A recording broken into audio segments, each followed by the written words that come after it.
Para entrar en contexto con este tema, comenzaremos partiendo de lo que es la base del mismo, el Renacimiento.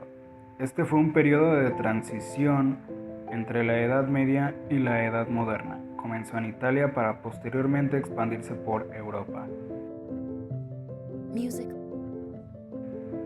Fue un producto de las ideas del humanismo y creó sus principales campos en las artes, ciencias naturales y en las ciencias humanas. Poco a poco se fue creando una cultura renacentista, la cual implicaba un estudio a la naturaleza y a la investigación empírica. En cuanto a cómo lucía el estilo renacentista, era basado en la antigüedad clásica y a la estética medieval. Por estas similitudes resultaba algo contradictoria. Su estética giraba en un pensamiento realista de imitación de la naturaleza y una visión ideal de la perfección natural. Esto se logró a través de la perspectiva y a los estudios de proporciones. Las etapas que marcaron el desarrollo del Renacimiento fueron dos. La primera, siendo en el siglo XV, conocida como el primer Renacimiento o Renacimiento temprano, y la segunda en el siglo XV, llamada el Alto Renacimiento. Algunos de los hechos que caracterizaron el Renacimiento fueron la vuelta a la antigüedad, una nueva relación con la naturaleza. Se estipula que el hombre sea la medida de todas las cosas. Por último, el mecenazgo, el cual consistía en que las clases altas patrocinaban y se encargaban de las obras constantemente. Empezaremos hablando de lo que fue la influencia del Renacimiento en España. Renacimiento español es la expresión empleada para designar a la influencia y al desarrollo que se dio en España del movimiento artístico y científico originado en Italia en el siglo XV y que se fue expandiendo por el resto de Europa occidental en el siglo XVI, conocido como Renacimiento. Comúnmente se acepta la fecha de 1492 como el inicio de este periodo con influencia del Renacimiento italiano en España. Este nuevo enfoque en las artes plásticas, la literatura o la ciencia, inspirado en la antigüedad clásica y en especial la tradición grecolatina, recibe el impulso trascendental en este año por varios acontecimientos históricos sucesivos. Uno es la unificación del ansiado reino cristiano con la toma definitiva de Granada, última ciudad de la España islámica, y las sucesivas expulsiones de miles de creyentes judíos desde el 31 de marzo de 1492. Los musulmanes serían obligados a convertirse en 1504. Muchos optaron por la conversión, pero varios miles de ellos optaron por irse a Marruecos. Otra es la publicación de la primera gramática de una lengua vulgar europea, la gramática castellana de Antonio de Nebrija. Y por último, el descubrimiento oficial de América el viernes 12 de octubre de 1492. El Renacimiento español se dividió en dos fases, el plateresco y el estilo herreriano.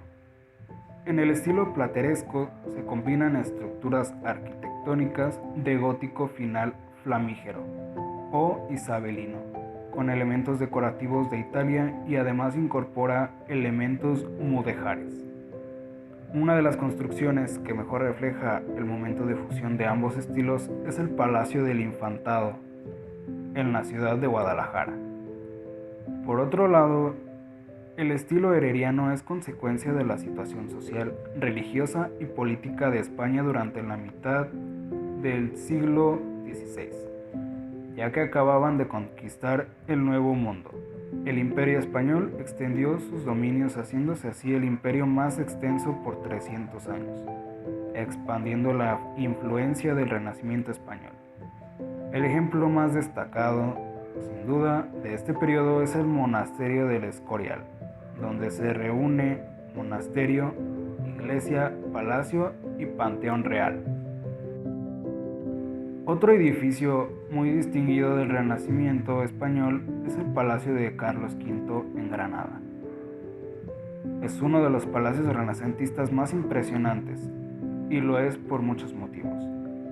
Por su fachada almohadillada, por su maravilloso patio circular y, especialmente, por su ubicación en el interior de la Alhambra granadina.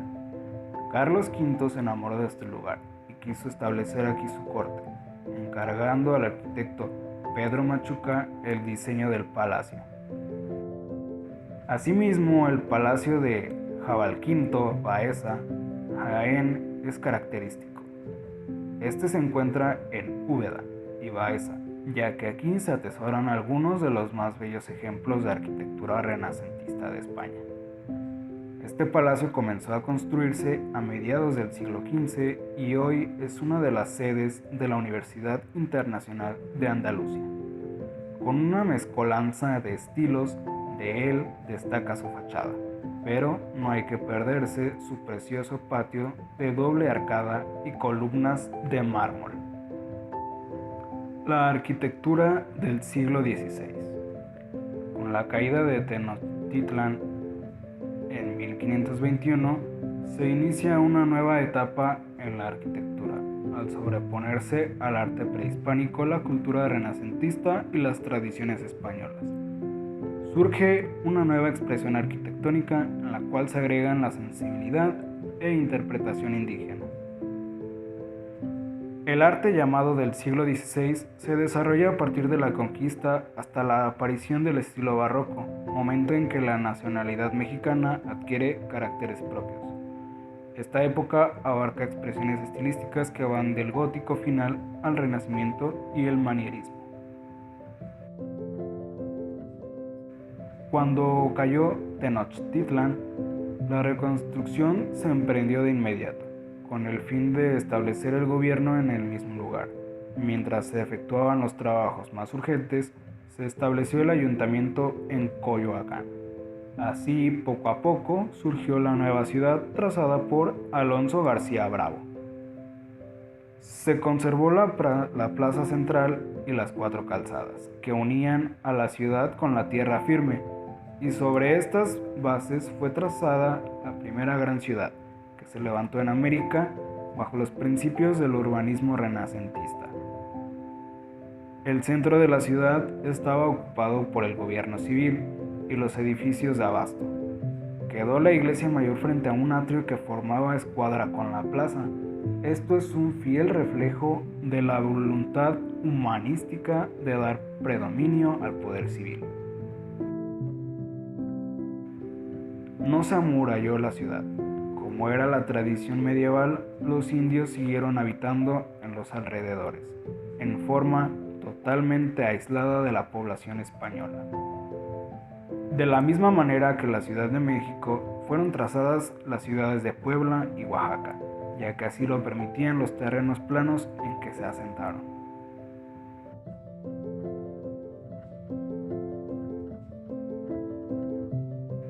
En las portadas de las iglesias quedaron plasmadas todas las modalidades estilísticas que llegan a México con los conquistadores y las que se desarrollan durante el siglo XVI como reflejo de lo que acontecía en la metrópoli. En un principio, las portadas expresan todavía un sentir gótico, semejante al preferido en España, y en cuya factura se encuentra a veces la mano de obra indígena, principalmente en el tratamiento del relieve. En ocasiones también los elementos de tendencia clásica, primer brote del Renacimiento, empiezan a aparecer, aunque sin proporción ni perfiles correctos. La portada de Huejotzingo y el rosetón de Yecapixtla son ejemplares de este estilo. Detalles arquitectónicos. Los detalles que se resaltaban de esta arquitectura eran los siguientes. Sus cubiertas contaban con techos planos y casetones, además de bóvedas, de cañón, arcos y cúpulas. Los decorativos se basaban en columnas clásicas, pilastras, pilares y pechinas. Y su soporte eran las guirnaldas y los tondos. Como se puede apreciar en la imagen, sus cubiertas contaban con casetones. Algunas solo eran curvas, mientras que otras formaban cúpulas y contaban con columnas que creaban soporte. Las cúpulas contaban con nervios, mientras que en el resto de la cubierta se veían pechinas, arcos de medio punto y bóvedas de cañón. Por otro lado, en la fachada se podían notar ciertos detalles como corniciones, volados, arcos de medio punto y cornisas desarrolladas. En vista planta se logran apreciar la mayoría de los detalles antes mencionados, como las bóvedas, las columnas y las pilastras, las capillas en las naves laterales y las tres que lo conformaban, siendo la central la más ancha. Por fuera de esta manera lucían las cúpulas, la balaustrada y el entablamiento que solía poner. Toda la influencia que se dio en la Nueva España desencadenó una corriente renacentista gracias a la conquista, haciendo que así los espacios que se construyeron en las nuevas tierras se parecieran a los palacios y monumentos de España. Gracias a ello, el Renacimiento logró expandirse casi globalmente, además de que varias de las obras tan emblemáticas siguen hasta nuestros días.